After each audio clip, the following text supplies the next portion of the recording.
आज का वीडियो सभी राइटर्स के लिए बहुत ज्यादा इंपॉर्टेंट है। आज की वीडियो में आप लोगों को बताने वाला हूँ कि एज अ राइटर आप फिल्म की कहानी लिखने के लिए आइडियाज कहाँ से लाएंगे। देखिए, बहुत सारे राइटर्स जो है ना, वो उनके दिमाग में आइडियाज की कमी हो जाती है। नए नए यूनिक आइडियाज जो है वो कैसे ढूंढेंगे, कहाँ से लाएंगे, ये उनको पता नहीं चलता है। तो आज की वीडियो में मैं यही बताने वाला हूँ, तो पूरा वीडियो को लास्ट तक जरूर देखिएगा। आपको पता चलेगा कि आप आइडियाज को कहाँ कहाँ से उठा सकते हैं। चलिए शुरू करते हैं वीडियो को। हाय एवरीवन, मैं हूं आकाश रजक और आप देख रहे हैं आरएस फिल्म्स प्रोडक्शंस। चैनल पर नए हैं तो सब्सक्राइब जरूर कर लीजिए, क्योंकि फिल्म मेकिंग और स्क्रिप्ट राइटिंग से रिलेटेड वीडियोस आपको यही देखने को मिलते हैं। देखिए, अगर आप एक राइटर है ना, तो आपके दिमाग में तरह तरह के आइडियाज आते हैं, लेकिन बहुत सारे ऐसे राइटर्स होते हैं जिनके दिमाग में आइडियाज नहीं भी आते। वो सोचते हैं कि आइडिया कहाँ से लाए। तो चलिए मैं आप लोग को बताता हूँ कि फिल्म की कहानी लिखने के लिए आप आइडियाज कहाँ से लाएंगे। तो आते हैं पॉइंट नंबर 1 पर। देखिए, आपको क्या करनी है ना, आइडियाज ढूंढने के लिए मूवीज देखनी है। बहुत सारी मूवीज, जितनी मूवीज आप देख सकते हैं ना देखिए, क्योंकि आप राइटर हैं, आप फिल्म इंडस्ट्री में एज अ राइटर काम कर रहे हैं, तो आपको मूवीज भी देखनी चाहिए। आप एक सिनेमा लवर होने चाहिए मेरी तरह।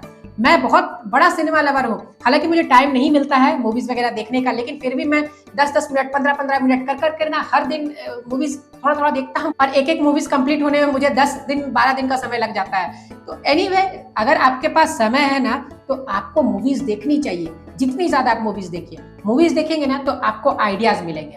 अब देखिए, यहाँ पर एक बात मैं आप लोगों को क्लियर कर दूं कि कोई मूवी आप देख रहे हैं तो डायरेक्टली उसी आइडिया को उठा करके अपनी स्क्रिप्ट में मत लिख दीजिएगा। वैसे क्या होगा, आप पर कॉपीराइट क्लेम हो सकता है। आप क्या कीजिए, आपको कुछ पसंद आता है मूवी में, आपको लगता है कि ये कहानी इस तरीके से दिखाई जा रही है, तो मैं इसे इस तरीके से मॉडिफाई करके लिख सकता हूँ, थोड़ा बदल करके लिखता हूँ। ओके, आप हूबहू सेम मत लिखिएगा। कभी भी आप आइडिया उठाइए, थोड़ा बहुत आइडिया उठाइए, सेम मत लिखिए। सेम अगर लिख देंगे तो फिर कॉपीराइट क्लेम के चक्कर में फंस जाएंगे। तो आपको मूवी से आइडिया लेना है। आपको लगता है कि कोई पर्टिकुलर जैसे कैरेक्टर आपने देखा कि ये कैरेक्टर ऐसा यहाँ पर दिखाया जा रहा है, तो आप सोचिए कि ये कैरेक्टर ऐसा है, तो इससे मिलता जुलता मैं कुछ लिखता हूँ, लेकिन उसे अलग बना करके। ये नहीं कि वो देखने में उसकी टू कॉपी लगे। ओके, आप समझ रहे हैं। स्टोरी की अगर बात रहे, आपको कोई कहानी पसंद आ रही है किसी फिल्म की, तो आप सेम मत लिखिए, उससे थोड़ा बहुत इंस्पायर होकर के आप लिखिए। पूरा अगर आप सेम लिख देंगे तो फिर बहुत बड़ी गड़बड़ हो जाएगी। आई होप कि आपको बातें समझ में आ रही होंगी। ओके, आते पॉइंट नंबर 2 पर। कहानी के लिए आइडियाज ढूंढने के लिए आपको बहुत सारे बुक्स पढ़ने हैं, स्टोरी बुक्स पढ़ने हैं। नॉवेल्स वगैरह भी आप पढ़ सकते हैं अगर आपको लगता है, इंटरेस्ट आता है नॉवेल्स में। मुझे तो बिल्कुल इंटरेस्ट नहीं आता है नॉवेल्स में, लेकिन आपको अगर नॉवेल्स वगैरह में इंटरेस्ट है तो आप नॉवेल्स वगैरह भी पढ़ सकते हैं, या फिर आप स्टोरी बुक्स पढ़िए। स्टोरी बुक्स पढ़ेंगे ना तो आपको बहुत सारे आइडियाज मिलेंगे। अब देखिए, आप ऐसा सोचेंगे कि कौन सी स्टोरी बुक्स पढ़ूं, बच्चों वाली स्टोरी बुक्स पढ़ूं जिसमें खरगोश रहता है, कछुआ रहता है, दोनों में रेस होती है, वो सब पढ़ूं। देखिए, कभी कभी ना कछुए और खरगोश की जो रेस होती है ना, वो कहानी भी आपको एक जबरदस्त स्टोरी का आइडिया दे करके चली जाती है। आप वो जो कछुआ और खरगोश वाली रेस है ना, उसे आप ऐसा कर सकते हैं, आप उसे इंसानों में बना सकते हैं। कोई इंसान है जो एकदम परसिस्टेंटली काम कर रहा है और अपने लक्ष्य की तरफ बढ़ रहा है, तो इस तरह का आप कोई कैरेक्टर रख सकते हैं। तो कहानी से आपको आइडिया किसी भी कहानी से मिल जाएगी, आपको बच्चों वाली कहानी से भी आइडिया मिल जाएगी। तो आपको आइडिया ही लेना है, यहाँ से भी हूबहू सेम नहीं करना है, आपको आइडिया ही लेना है। और देखिए, बड़ों के लिए भी जो स्टोरी बुक्स आती है वो सब भी पढ़ करके आप आइडियाज ले सकते हैं। आइडियाज लीजिए और उससे फिर अपने हिसाब से मॉडिफाई करके आप अपने स्क्रिप्ट्स में लिख सकते हैं, कहानी के लिए आइडिया ले सकते हैं। थर्ड पॉइंट में आगे बढ़ने से पहले मैं आप लोगों को बता दूं कि अगर आप एक राइटर है, आपको स्क्रिप्ट राइटिंग की नॉलेज चाहिए, आपको स्टोरी राइटिंग की, कॉन्सेप्ट राइटिंग की, सबकी आपको नॉलेज चाहिए, तो आप हमारे ई बुक को पढ़ सकते हैं, कॉन्सेप्ट से स्क्रीन प्ले तक का सफर। ये जो ई बुक है, ये स्पेशली राइटर्स के लिए है और बहुत सारी नॉलेज इसमें दी गई है स्क्रिप्ट राइटिंग से जुड़ी हुई। तो आपको एज अ राइटर इसे जरूर पढ़ना चाहिए। बहुत ही अफोर्डेबल प्राइस में आपको मिल जाएगी। अभी 2025 में इसकी प्राइस जो है ना, ये 200 रुपीज के आसपास में है। ये प्राइस जो है वो कभी कभी बढ़ भी जाती है, तो इसीलिए आप हमारे ऑफिशियल कांटेक्ट नंबर पर जो आप स्क्रीन पर देख रहे हैं, उस पर कांटेक्ट करके आप प्राइस वगैरह पता कर लीजिएगा। लेकिन बहुत ही अफोर्डेबल प्राइस है, 200 के आसपास में आपको मिल जाएगी। ये ई बुक है, आप अपने लैपटॉप, कंप्यूटर या फिर मोबाइल में हमेशा के लिए सेव रख करके इसे पढ़ सकते हैं। तो अगर आपको बाय करना है ई बुक, तो आप हमें स्क्रीन पर देखे नंबर पर कॉन्टेक्ट कर सकते हैं।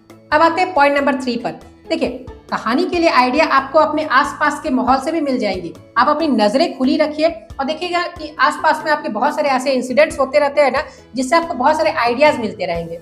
मुझे तो बहुत सारे आइडियाज मिलते रहते हैं।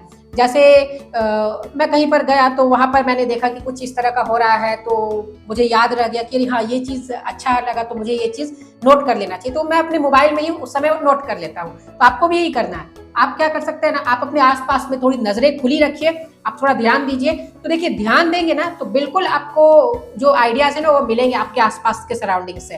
तो वहां पर आपको कुछ ऐसा लगता है जो आप फिल्म में कोई पर्टिकुलर सीन में दिखा सकते हैं, या कभी कभी पूरी फिल्म का आइडिया ही आपको मिल जाएगा बाहर से।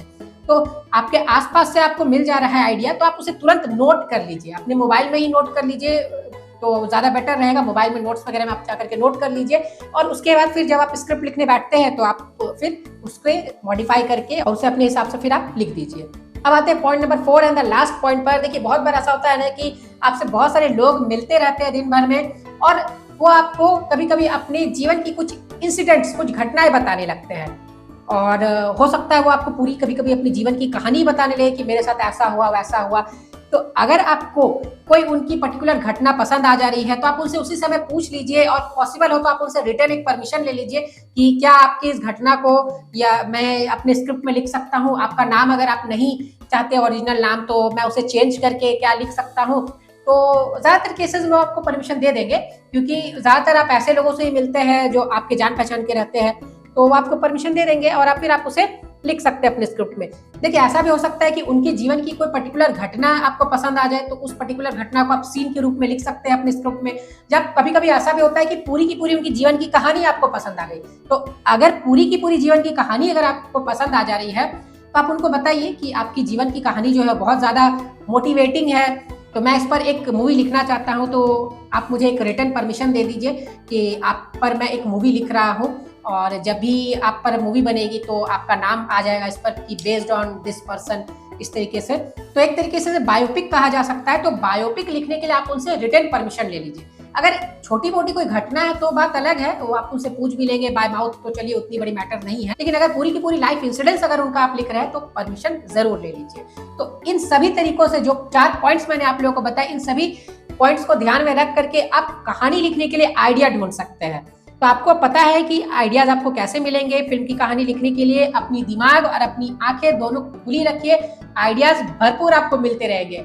तो उम्मीद करता हूं कि आपको वीडियो पसंद आया होगा। वीडियो को करते जाइए लाइक, चैनल पर नए तो सब्सक्राइब करके रखिए। फिर मिलेंगे एक नए वीडियो में। Love you and bye bye.